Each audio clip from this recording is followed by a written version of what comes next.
Fleury-Neige et la panthère. Fleury Leclerc.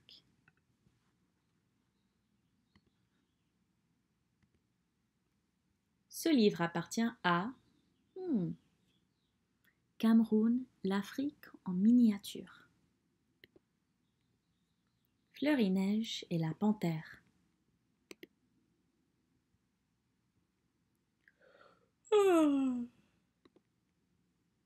Le revoilà, soupira Fleury-Neige, rouge crête.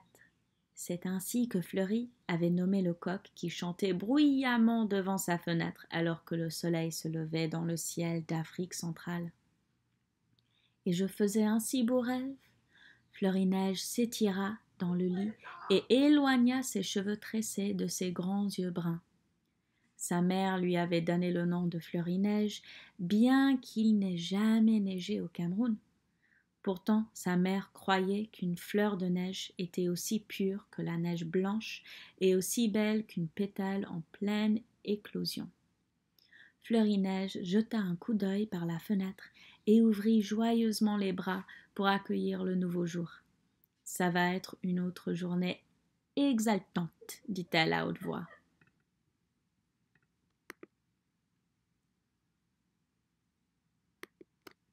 Elle sentit l'odeur des beignets que sa grand-mère faisait souvent pour le petit déjeuner. Aussitôt, elle sauta du lit, enfila sa robe jaune préférée et ses sandales perlées, puis courut vers la cuisine extérieure. Elle arriva derrière sa grand-mère Mamie Marguerite et la surprit en le serrant dans ses bras. « Bonjour, Mamie !»« Eh bien, bonjour, Fleury !» répondit Mamie Marguerite en mettant plus de bois au feu. Puis elle s'assit sur un tabouret et commença à frire la pâte à beignets dans une casserole d'huile chaude. Fleury-Neige attrapa un beignet chaud sur le plateau et le mordit à pleines dents. Le beignet sucré et duveteux fendit dans sa bouche et elle sourit de satisfaction. Mamie sourit également. « Après avoir mangé tes beignets, pourrais-tu aller à la rivière et rapporter de l'eau pour boire et cuisiner ?» « Bien sûr, mamie, je partirai dès que j'aurai fini mon petit déjeuner, » répondit Fleury. Elle prit quelques beignets en plus et en conserva 2 dans sa poche. En se léchant les doigts, elle ramassa sa calebasse pour aller chercher de l'eau et partit en sautillant le long de la route vers la rivière. « Attention !» s'écria mamie, alors qu'une voiture passait à grande vitesse. En chemin, Fleury s'arrêta chez son ami et frappa à la porte d'entrée en appelant « Rémi !» Quelques instants plus tard, la porte s'ouvrit et Rémi apparut.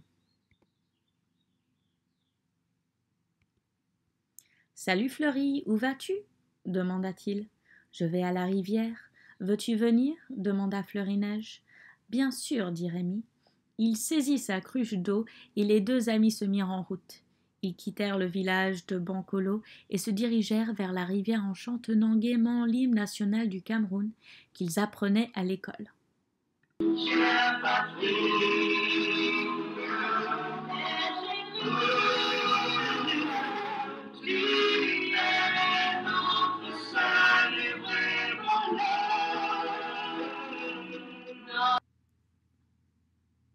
Autour d'eux, ils entendaient les appels des villageois qui vendaient leurs marchandises le long de la route.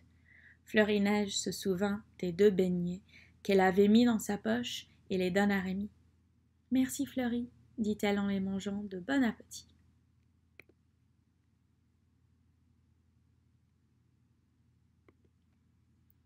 Prenons le raccourci à travers la forêt pour arriver à la rivière, suggéra Fleury.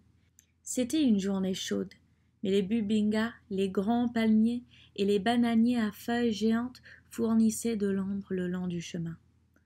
Alors qu'ils marchaient dans la forêt, ils furent surpris par un bruissement dans les broussailles. « Tu as entendu ça, Fleury ?» demanda Rémi, les yeux grands ouverts. « Oui, et si c'était un gros serpent ou une hyène ou même un lion ? Marchons un peu plus vite, » répondit Fleury-Neige. Ils arrivèrent bientôt au bord de la rivière. L'eau scintillait dans la lumière du soleil.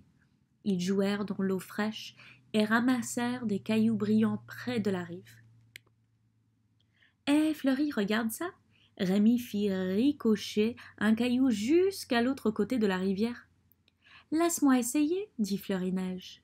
Elle tendit la main pour attraper un rocher, mais toucha une grenouille à la place. Rémi, regarde, il y a tellement de grenouilles dans l'eau. Essayons d'en attraper, dit Rémi. Ils se penchèrent pour saisir les petites grenouilles. Fleury, regarde, j'en ai attrapé une. Fleury-Neige toucha la grenouille avec son doigt. Il faisait chaud, mais la peau de la grenouille était fraîche et humide.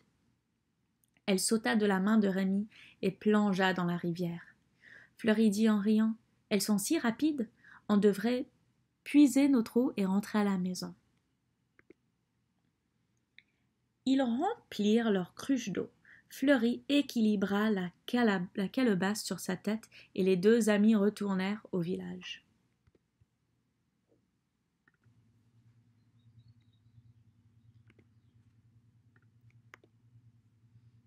Alors qu'ils traversaient la forêt, ils entendirent à nouveau le bruissement dans les buissons. « Eh, c'est le même son qu'on a entendu tout à l'heure !» s'exclama Fleury-Neige.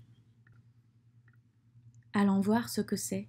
Rémi saisit sa fronde et Fleury-Neige posa sa calebasse sur le sol. « Oui, jetant un coup d'œil, » dit Rémi, un peu inquiet. Ils s'approchèrent des buissons et Fleury regarda à travers les feuillages. « Oh, Rémi, c'est une jeune panthère !»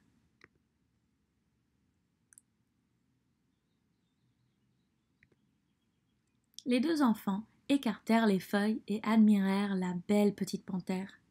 La panthère était magnifique, avec son pelage noir brillant et ses taches brunes. « Elle est coincée dans un piège, » dit Rémi.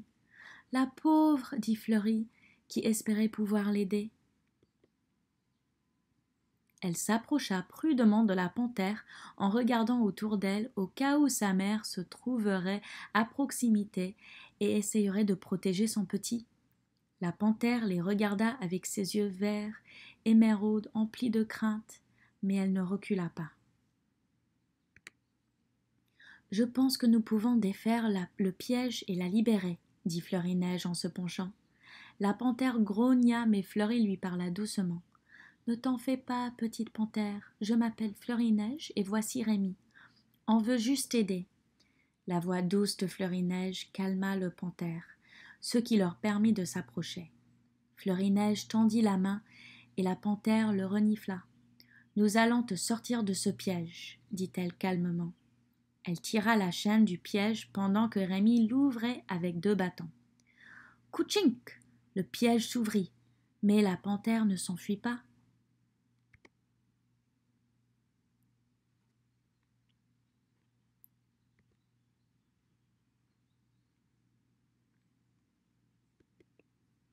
« Voilà, petite panthère, tu peux te sauver maintenant, » dit Fleury-Neige en lui caressant la tête.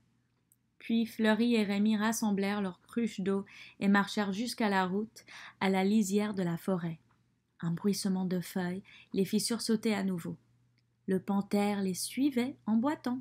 « Ce piège lui a peut-être fait mal à la patte, » dit Rémi. « Peut-être qu'on peut l'aider.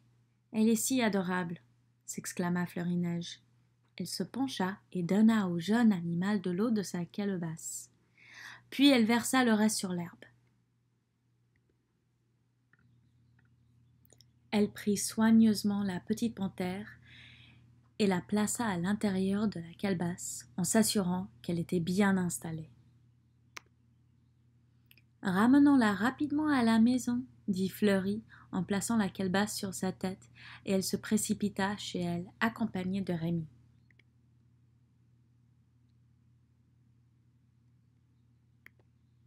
Mamie !» appela-t-elle dès qu'ils arrivèrent à la maison.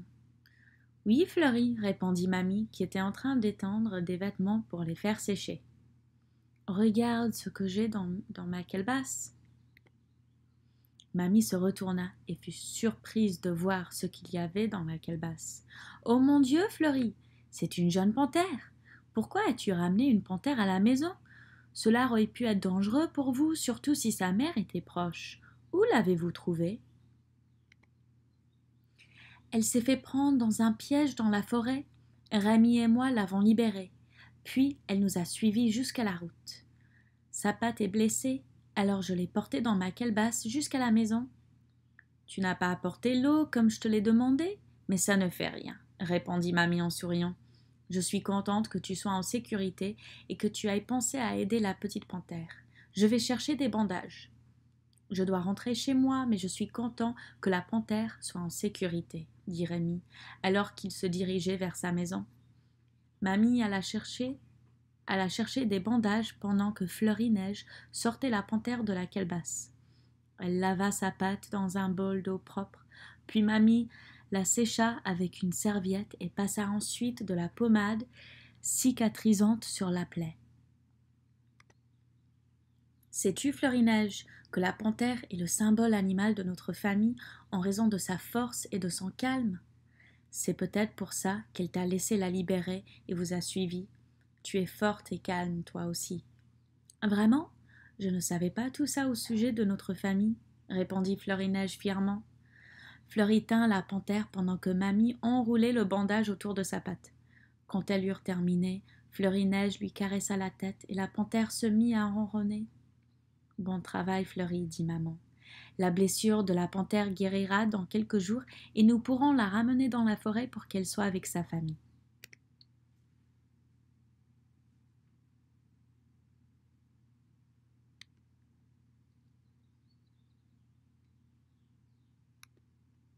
Fleury-Neige prit la panthère dans ses bras et l'emmena dans sa chambre. Je pense que je vais t'appeler Nzi. Ça veut dire panthère. Dans notre dialecte, Bamileke, lui dit-elle. Est-ce que tu le dis comme ceci? Anzoui, demanda la panthère. Attends, tu peux parler? S'exclama Fleury-Neige, en trébuchant sur ses poupées alors qu'elle reculait en état de choc. Comment peux-tu me parler? Je peux te parler parce que je sais que tu as un cœur pur et que tu ne me feras pas de mal. Ma famille a été capturée dans la forêt par des chasseurs. Maintenant, je n'ai nulle part où aller, dit Anduy en regardant tristement vers la fenêtre. Fleury-Neige prit la petite panthère dans ses bras. Ne t'inquiète pas, Anduy. Je peux peut-être t'aider à les retrouver. Ma grand-mère connaît beaucoup de gens dans le village et elle pourra demander de l'aide. Pour l'instant, tu peux rester ici avec moi. Tu seras en sécurité, je te le promets. Merci, oh merci, Fleury-Neige, répondait Anduy. Je suis si heureux de pouvoir rester. Je pense que nous allons devenir de grands amis. Je le pense aussi, répondit Fleury-Neige en souriant et en imaginant les aventures passionnantes qu'elles allaient vivre ensemble.